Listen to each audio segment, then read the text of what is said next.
Welcome, everyone. My name is Larry. I am the son-in-law of Elisabeth, married to her beautiful daughter, Mariana. On October 26, 1999, a then 75-year-young Elisabeth wrote a letter to her children. Dearest kids, when I die, one phone call to Cremation Society will suffice. They will pick up my body, et voila! No urn, no marker, no ceremony. If you wish, you could have a reception for me, very informal and not at all solemn or gloomy. So that's what we're going to do today. We're going to honor her wishes. We're going to have a celebration of her life, and it will not be solemn or gloomy. Having said that, if you feel like crying, it's okay. You can laugh, you can cry, you can clap, you can do whatever feels right. So, we have some very talented musicians here from all over the world. I'm sorry, we do have one important piece of business too.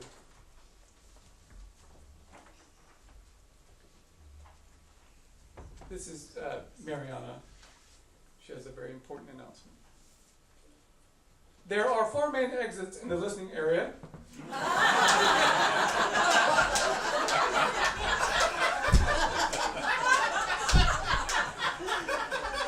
Please take a moment to locate the nearest exit, as it may be behind you.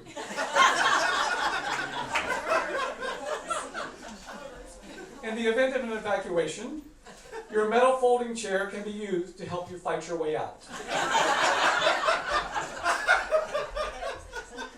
There is one lavatory located near the main entrance. For those of you visiting from Chatham County, there are several large trees outside for your convenience. As we are in North Carolina, please use the tree that corresponds with your birth certificate.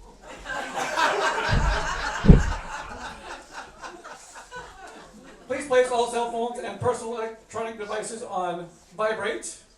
If the phone of someone seated near you rings during the program, please shame them with a look of consternation that would make Elisabeth proud. Now, on behalf of everyone at Jezierski Air, we invite you to sit back, relax, and enjoy the celebration of Elisabeth Jezierski.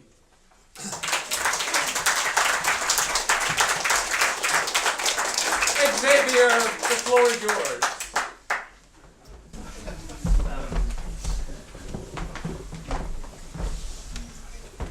Good evening. I'm just going to say a few words. I'm Xavier Richert, and I'm going to play the first piece of music, and that's an honor for me. I wanted to underline how much we loved Elisabeth. She inspired people. She was inspired by her friends, and she also enjoyed having her friends inspire each other. So I'm sure today she would be extremely I'm sure she's right there with us and enjoying that moment. She wanted me to play for Christmas a little chorale, a German chorale, Lobe den Herrn, and she asked me whether I knew it, and I said yes, but I never had the opportunity to play it for her. I apologize, it's a Christmas chorale, but you will probably recognize the melody. There's just one thing I'd like to do before I start, is to quote a little poem in French. Her French was fabulous, better than mine. It's a poem from Alfred de Musset, and I'm sure she would love it. It says, Quand on perd par occurrence son espérance et sa gaieté, le remède au mélancolique, c'est la musique et la beauté. Plus oblige et peu davantage un beau visage qu'un homme armé, et rien n'est plus doux que d'entendre air doux et tendre, jadis aimé. Thank you.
Thank you, Xavier. We also want to express our deepest thanks to Carol and Inga for having us here today.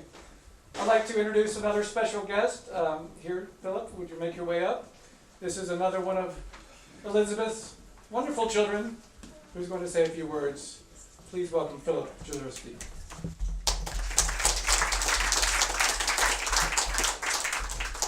Well, thanks guys for showing up. It's really an honor. I have something written somewhere, and anyway, as I can say, as he said, I'm Philip.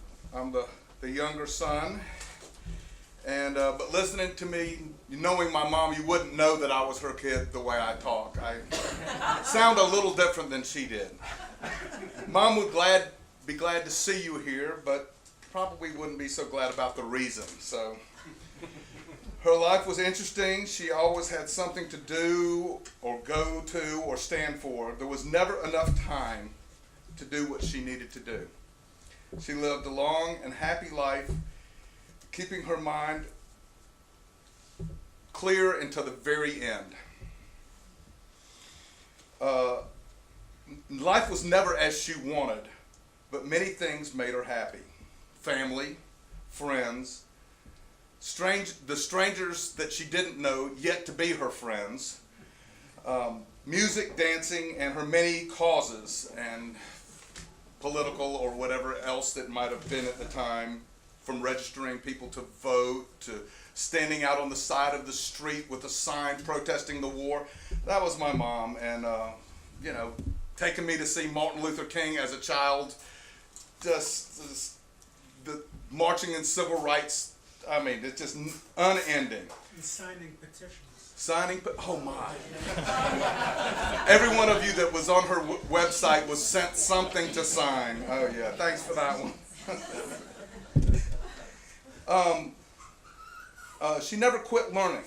In her last month, Mom was learning Swahilis from the ladies that worked in a retirement home, and she would have these little conversations in Swahili, and this is basically on her deathbed. She's still learning, and so it's just pretty much. And she always used music as a way to connect with the world. Conducting from her seat, if you ever went to a concert with her, you know she was doing this and having fun with it.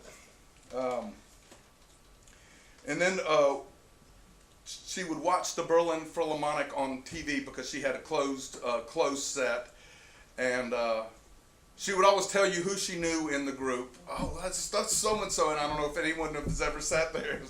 It was somewhat interesting. Let's see. Her parties were like a UN meeting. I mean, it was like people from all over the world. They always seemed to work out. It was always something. Just people from everywhere. It was great. And things about Mom, she wasn't a great cook. I mean, I'd come in from home and I'd smell that wonderful smell of burnt something and know that was what was for dinner, you know. I was 13 years old before I realized that toast didn't need to be scraped before you ate it.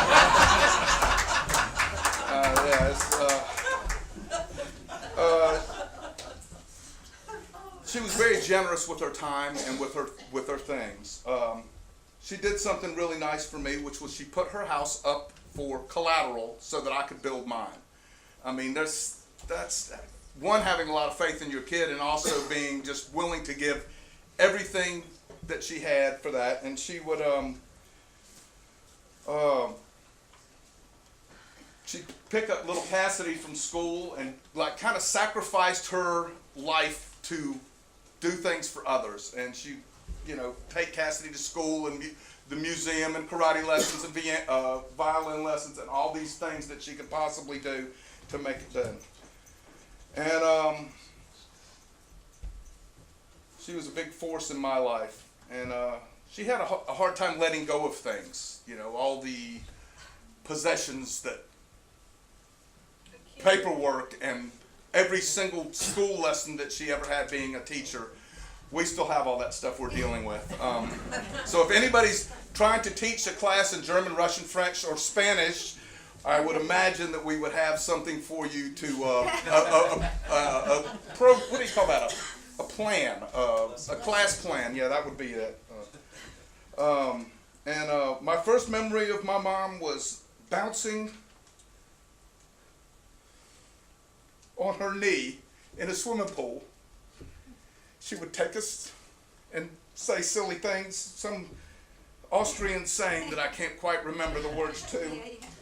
And her last words to me would, I would rather not be here to do this now. So thanks for being here, and I don't know what else to say. I'm sure she would be glad you're here. Thank you.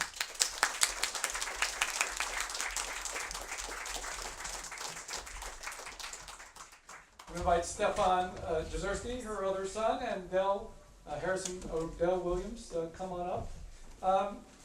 Does anyone not have a program? Can we get some programs from the front and sort of pass them towards the audience area here?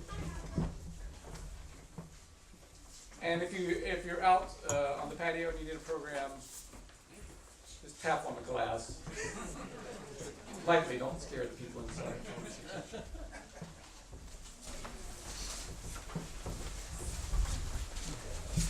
Hi everybody, I'm Stefan. I'm Elisabeth's oldest son, and it's great to see you all here. I'm going to keep it brief.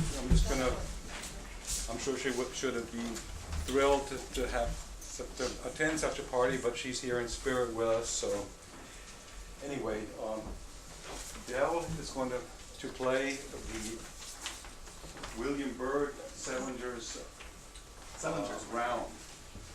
And yeah, we're going to start with that, and we continue with some Rachmaninoff, Brahms, and Mozart.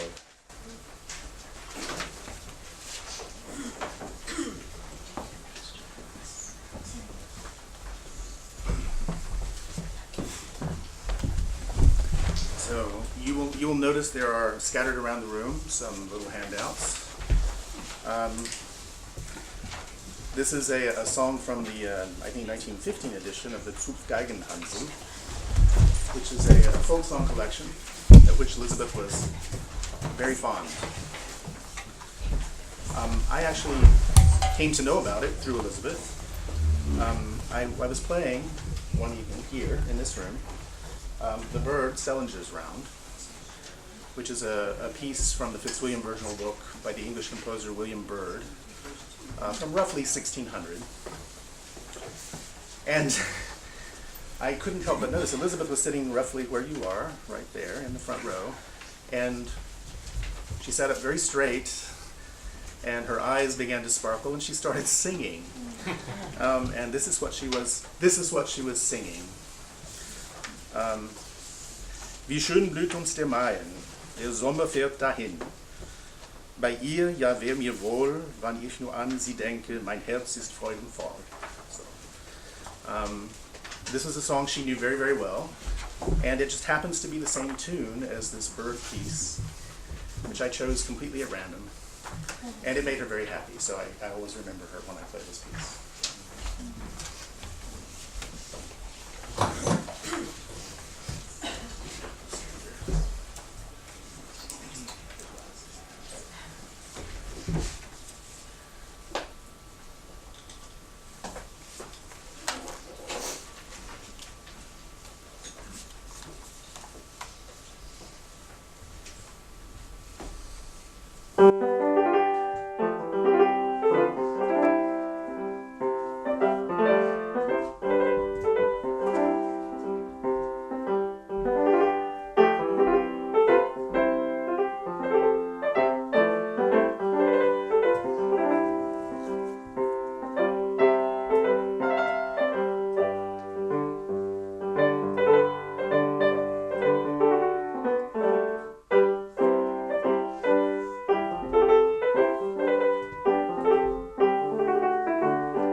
case anyone's wondering what's coming out of the horn, this is not spit, it's condensed water that would like maybe come out of an air conditioning unit, but so as not to put it on the floor. I have a paper towel. We're doing the Rachmaninoff? The microphone. Oh yeah. Turn it off. We can turn it off for playing. Yeah. Okay, this is a piece that I played for my mom quite often. At Vocalise by Sergei Rachmaninoff.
And so now Dell is going to play Intermezzo, Opus 116, number 4, I believe. No?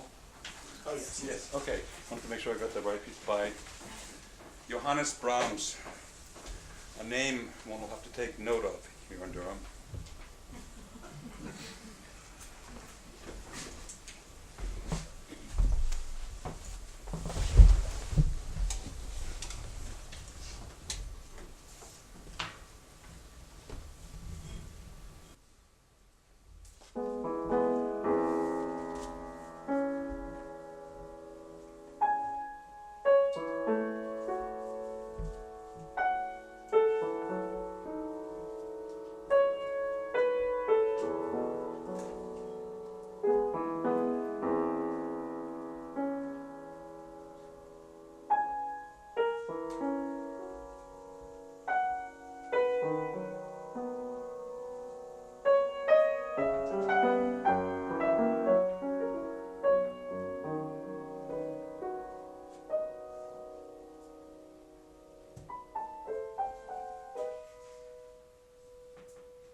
Thank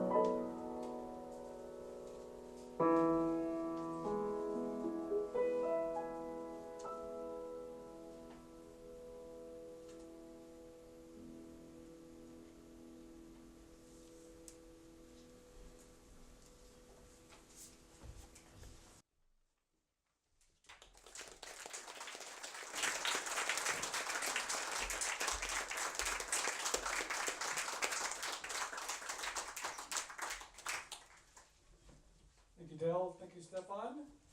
We're still. What? We Oh. still have. It's okay. It's okay. I got this. Okay, done. I'd like to say a special thank you to the people outside who can't hear quite as well, but you do have access to the booze. It's a trade-off.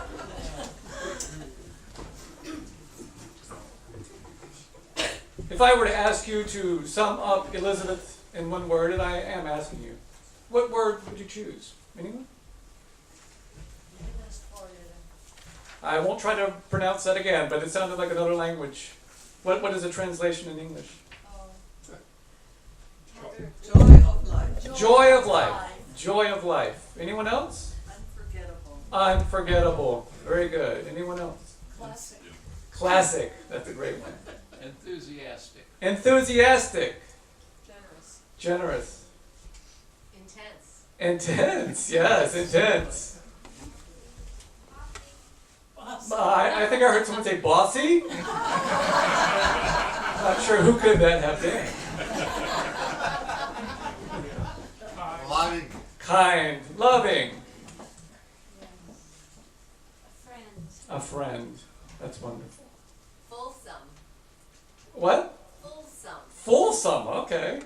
I don't know what that means, but I'll assume it's good. Fulsome. Isn't that a prison? Yeah. Prison blues, yeah. Philip thinks it's a prison.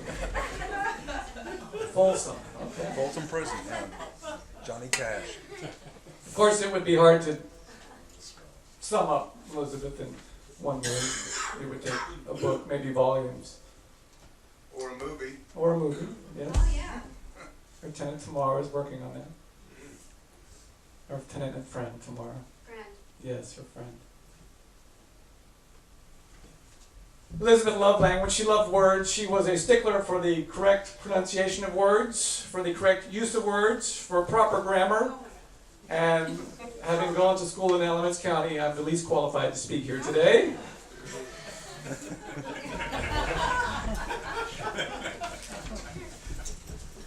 Everyone should have a program. If you don't, be sure to get one on your way out. We had to greatly edit the bio because there was just so much, and we had to cut out so much of her resume and her history because the font was too small to read. But most of you know she went to Bryn Mawr. She went to Harvard and studied at the University of North Carolina. She taught at Duke and Central and North Carolina State. All these different languages, all these things that she did. And this, again, is just a small piece of her life. And on the back of the program, there is a QR code at the very back at the bottom. And if you're not sure what a QR code, ask one of the little kids running around. They can help you. But you can scan that into your phone or go into your computer and type in the URL there. We have prepared a slideshow, and we'll play it again after the program concludes, that had some photos and some videos of Elisabeth's life from the very beginning up until recent. One of the videos that really struck me, and I don't know the full story behind it, but I think her granddaughter Cassidy took the video. It's Elisabeth, she's speaking directly into the camera. And she seems a little sad. She's talking about frailty and weakness. But then all of a sudden her eyes light up. And she says these words, "When I'm up on a mountain, that was the great time.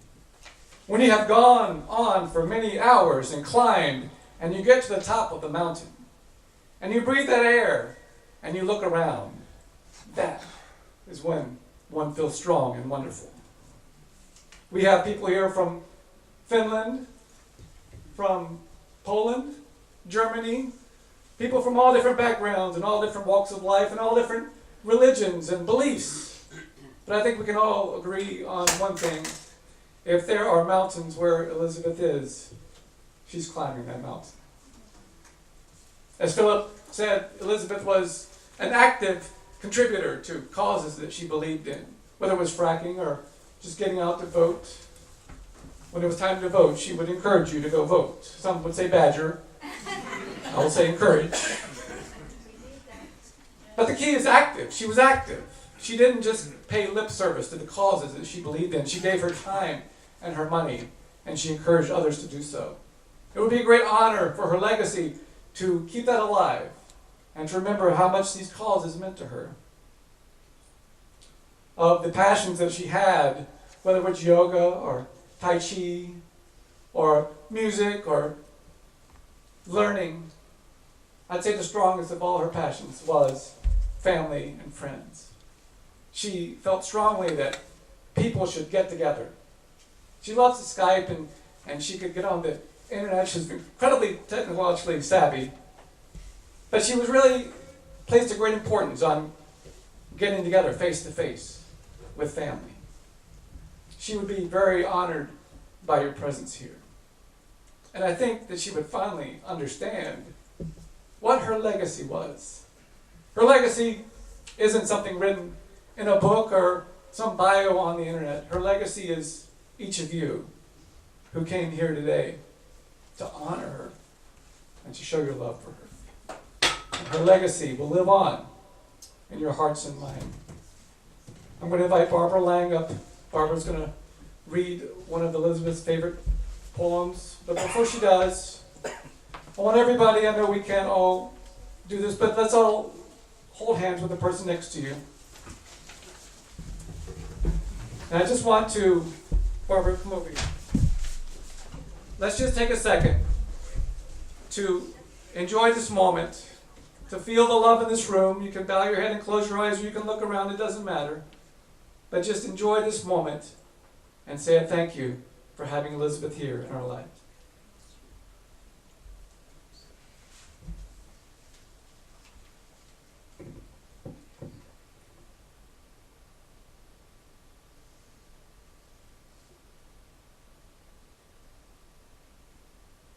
Out of a great need, we are all holding hands and climbing. Not loving is a letting go. Listen, the terrain around here is far too dangerous for that.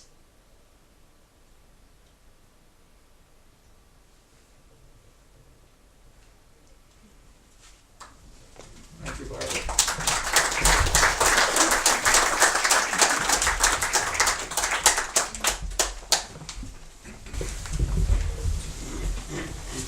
My mom's favorite composer was Mozart, so I thought it would be appropriate to play a bit of Mozart. So from the Horn Concerto number 4, I'm going to play the Romanza and the Rondo. First, the Romanza. Then for the Rondo, my wife Kirsika, who is also a professional musician, is going to turn the one page, which I can't seem to manage in this edition. I didn't realize which edition it was one page turn, but for Romanza will work hopefully without the page turns.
Thank you, Stefan. Thank you, Dell.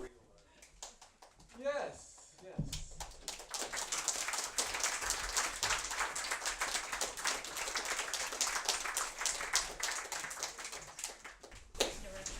On October 26th of 1999, Elisabeth Jezierski wrote a letter to her kids. She said, "Dearest kids, don't fret. My spirit and love will be with you when it isn't climbing mountains or dancing Macedonian dances." So that's some good news. The party does not end, and this party is not ending either. You don't have to rush out at 5:30. We have food to eat, we have drinks to drink, and most importantly, we have stories to tell. We have copies of I'm going to get it from Far Away, Forever. Yes, that one. That's what I said. You can edit that tomorrow. available To give away. to give away. Yes. Yes. She edited. Thank you. Translate. Translated. And edited, both. Yes. All right. Very good. Very good. So before you all leave here, and again, you don't have to rush off, but I have a challenge for each and every one of you here that knew Elisabeth. Each and every one of her kids, her grandkids, and her great-grandson is here. There's Edgar, Michelle, Nicholas, Cassidy, Oscar, and Oliver, and the 3 children. They're all here. And if you knew Elisabeth, I challenge you, before you leave here today, go find one of the kids, go find one of the grandkids or one of the great-grandkids, and tell them a story about Elisabeth so that her legacy can live on. Thank you so much, everyone.